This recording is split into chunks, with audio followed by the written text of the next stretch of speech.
Is there anybody out there?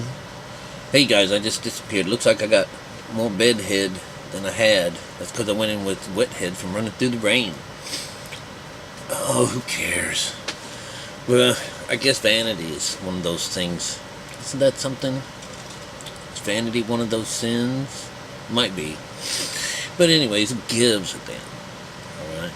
Listen, I'm not going to do a short bus to that last thing. That last thing I've talked about, the Jordan River, should have answered all our questions. But you have to understand, I also brought in Enoch into that, which is, way back when, the Samaritans, way before them, this is the Emerald Tablets of Thoth and all these guys.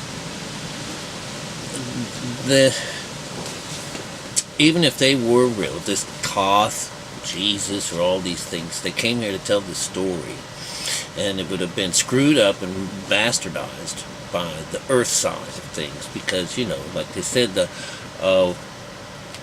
we found out what that word was that I didn't know, and it just shows you that this is hell that we are living in.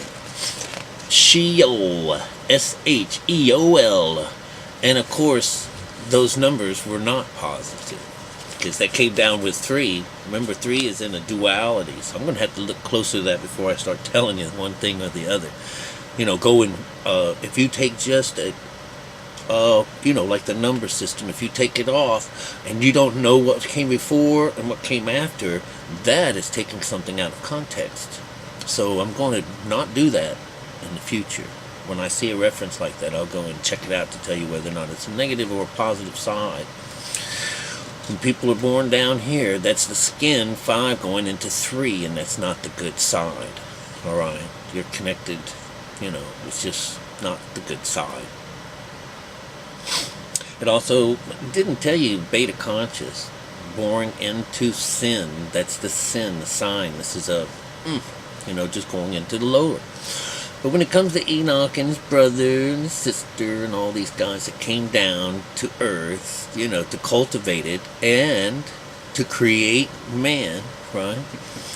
And then to teach man how to look for gold, all right? And this is a good thing. All through the Bible, at least in the Old Testament, they looked for the promised land. Every place that they saw it, like Jericho, the battle for Jericho, what did they do? They sacked the city. And that's the way, Moses and all these guys, sacking the city and taking the gold out of the city. All right, this is the physical side, all right, and giving it to God, bringing it into the treasury of the Lord. So, like in India, they amass all these amounts of gold in those temples, make temples out of gold and stuff like that. The same way with the church, is just bilking everyone out of 10% of their earnings. Everybody on earth, if they could possibly do it. Let's just say that they've got billions of people. The same with Islam. Do you know that when you go to Mecca, when you travel to Mecca, the people that have the most money are the favored in that group? They get to go first, just because they have more than everyone else. So you see that you're not supposed to build up your riches on earth. You're supposed to build your riches up in heaven. And here we've got our heavenly guys that are representing us on earth, getting richer than God, So, just another example that this story of Enoch, go ahead and read them. You'll find that there's a green planet or green mountain in the middle where everything, that's your heart chakra, and there's 2 below and 2 above and stuff like that. This is just talking about the chakra system. They're all done in jewels and different things and colors and stuff like that. Oh, it was like a jasper, and I think that's the pink one, and that's us.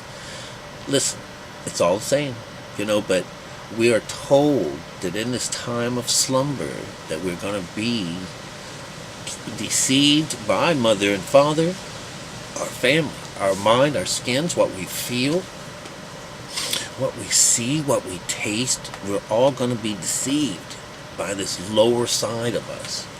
So people that claim to find something like the Ark of the Covenant, well, they may have made one. They may have made one.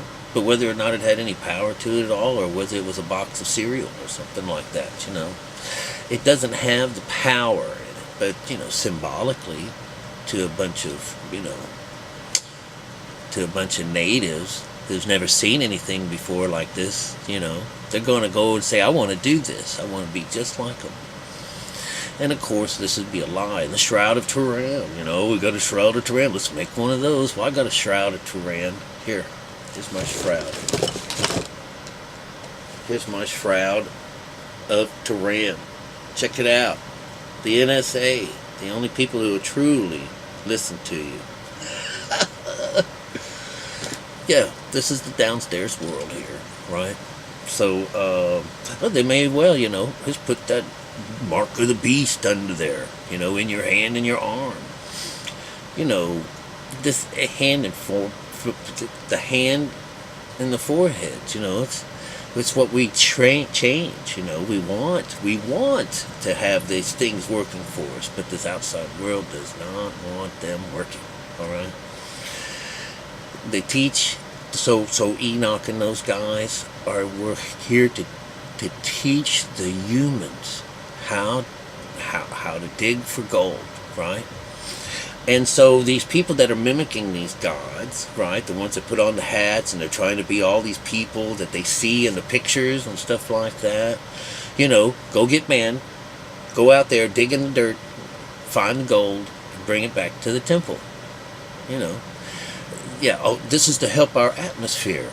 This is they're going, because something happened on their planet, Planet X, Nibiru, all right? Something's happened where they have to take this gold and infuse it into the atmosphere so that they don't burn up, so they could live. Well, what you're doing here is you're being told that if you were to go up here, and if all of us learned how to do it like the men of Nineveh, all right, that bad place that wants his face, Jonah, who does not want help,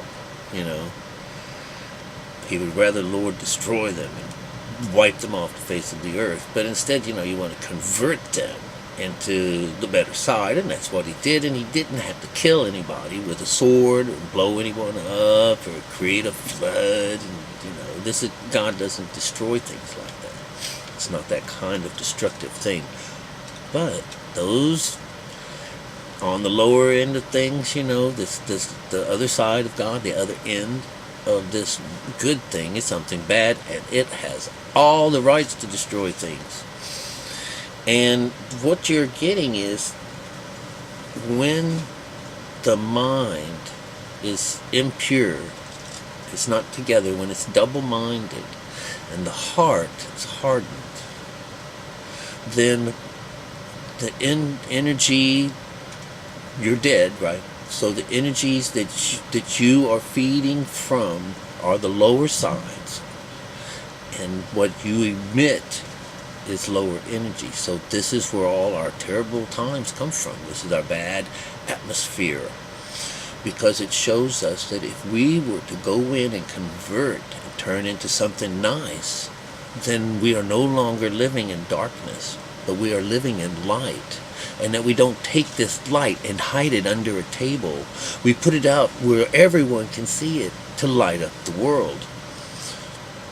This is a positive situation that takes the bad weather away. So it shows us that if we don't have Israel, we'll have bad mind. We have in order to have a peaceful earth, we have to have Israel. We have peace mind. We have to have that first, so that it can project on the world around us. All right? Digging for gold. Go up here, get the silver, turn it into gold. This is it, But what the scriptures tell us, it says that man takes his silver and tosses it into the street. All right? And, of course, that means supping from that bitch, that whore of Babylon. Give all your money to her. Give your gold to her. Let her Let them. And you're saying, and if you do this, if you make your tithings, they'll make sure they bury you and you go to heaven. You know? What a lie. What a lie for a bunch of dumb people, a bunch of ignorant human beings who have been told how to read their Bible. And you know, they didn't tell you the truth. And you find now through all these things that we're talking about, you should start realizing that, you know, this place, this plane, this earth that we've come to is a dark planet. And it's the only place that we can live, and it's meant to be our playground till we learn how to do it. She suffers from it, you know. But after a while, you know, you say, she's going to cough up something and going to spit us all out. Something happens. But I think that, you know, like right now in our world, let's just take it right now. Some of us are starting to figure it out. We are seeing obvious lies in both our pasts and our presents and what they want to take us to in our futures. It looks really scary. Artificial intelligence, drones, police states, Orwellian businesses going on. You know, let's not, oh, you're only dwelling on the bad side. Well, no shit. That's what it's about. No privacy, you know, everything. But see, people are catching on. You know, there's those pedophiles that are being caught. You know, they've been making a lot of money. All those congressmen that are kind of exiting things because, you know, before long they're going to be uncovered and there's something nasty about them. They're just trying to get out of it now. So you'll see that what's happening is this mankind out there that has been running on its own for so long, you know, and it wants the new world order to be theirs and stuff. You know, it can be theirs. But there's this idea that the energies of Aquarius will switch everything around, because this Aquarius has got, you know, Uranus as this thing, and this is you know, used to be Gaia's husband, right? Before Satan, the son of these two, took over. So using that symbolism, you'll see that the idea is things are going to change, but that devil, this lower conscious, this reign over earth, is not going to give up without a battle. But his time is short. In the Kali Yuga and all this, you know, there was this beautiful time when the two things, well, the eagle and the condor, flew together as one, and we're on the opposite side of that and have been for thousands of years, because there's thousands of years on the darker side of things, the dark ages, you know, religion pops in. You have to read things by the letter, for the letter kills, right? You know? They didn't tell you that. You know, I said, oh yeah, well, you know, Jesus talks in parables. Oh, well, he only spoke in parables to the, you know, to the clergy and stuff. Oh, really? It's all parable. Every bit of it. Every bit of the Bible, the allegories, there's not one bit in there. Well, I guess when it came down, it says that this here is not a parable, right? That all people, when they die, descend into Sheol, except, this dark place, where's this? They're not going to listen to that. So anyways, I just wanted to give you a quickie on this story, this idea of digging for gold to try to help out our atmosphere. And that these ENOCH stories, they're the oldest of them. But you'll find that they're no different than the Vedas. There's the old ones. They're right beside each other. And with the Dead Sea Scrolls thrown in, and they're talking about, you know, they're not saying Brahmanas, but that means spaceship, right? But that's the whole idea. They're all the same. Underneath all these wonderful old religions is this code.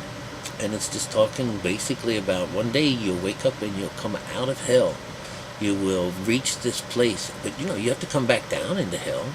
But you come back down now with the 9, the high 9, and you're bridled. And supposedly really beautiful things happen to you, you know. We'll see how it works, you know, because it's hell. It's hell down here.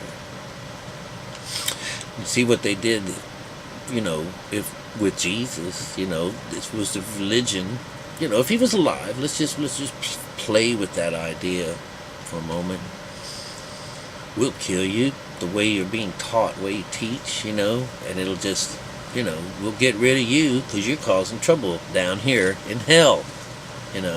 Just like when I go into these places in here, these Jesus places, Lenlias and all these places like that, and they're all talking up a storm about, oh, the AI, that's the third beast of the, I said, listen, that's your mind and your body, deceiving you. You can't see it. Your eyes and your ears are deceiving you. But how fun it is to have this crazy mind that can believe anything, that's where they want you. That's where they want you. And me, I just kind of like, now I laugh, and I'm also kind of freaked out that, holy cow,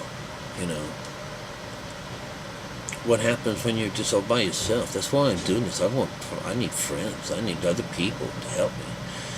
I might get singled out sometimes, just to get killed, because you're disrupting things, Well, that's what that Mount Hermon is about. It came in and disturbed me, and I'm going around going to disturb other people, So I'm going to do it while I can.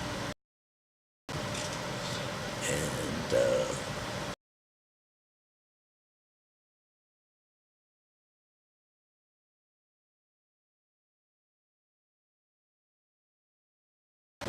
digging for the gold, and you got to find it. That well is also something that's deep inside of you that you have to go to find. These things are all symbolic. Not one thing is real. It's all in your mind, and has always been in your mind. So you're not supposed to marvel at these things on the outside. You're supposed to, do your works, learn the truth, and you'll never have any trouble anymore. It takes away the gnashing of the teeth. You're in hell, but you're no longer being burned. You're like in that last story where, didn't we put 3 people in that fire? Well, look, there's 4 in there. There's someone helping them. And not one piece of hair on their head was destroyed and nothing like that. This is the idea of being delivered. We've been delivered, And that's all I care about, teaching, to help people out of hell. Give them a hand out,